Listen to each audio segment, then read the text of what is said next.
So this animation shows how we can relate the sine value, which is the height in the unit circle, to an xy graph. So as I notice that as I start at 0, so here's 0 degrees or 0 radians, as I rotate this around the circle, there's a bunch of points there.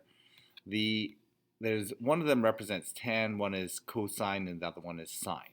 Okay, so I'm just going to show the sine. So as I rotate from 0, notice that is tracing out the height. That blue line is tracing out the height of that curve, that with the height position on the unit circle.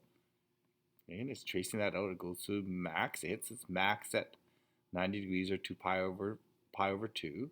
And it starts coming back down, and the y position goes back down to 0 and hits 0 at 180 degrees or pi radians. And as we keep going around, it goes all the way down to the bottom. Okay, so the y position is the bottom, and it comes back up and back to the middle. Okay, so that's the sine function. If I show how the cosine function works, it's going to map out a different graph because cosine is going to be related to the x position. Okay, so this is a big idea in trig. Sine goes with y or vertical.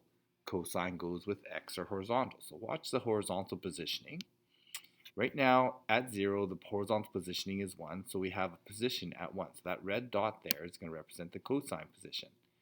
And as we rotate, it's getting, the x position is getting smaller and smaller and smaller. Okay, notice the red dot now is mapping out that x position.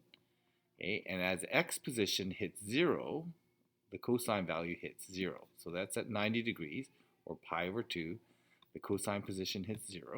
As I keep on going around the circle, it goes now on the negative side of the y-axis, so negative x. So it's going below the x-axis, is mapping out a negative value here. And as we keep on going, it's going to go to the farthest left point, which means it's going to be the most negative. So that's the very bottom of the graph, and it's going to start coming back up. And it starts moving to the right, so it's going to notice that it's getting less negative.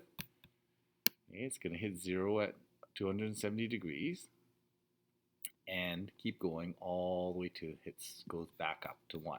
Okay, so the original starting position of x equals 1.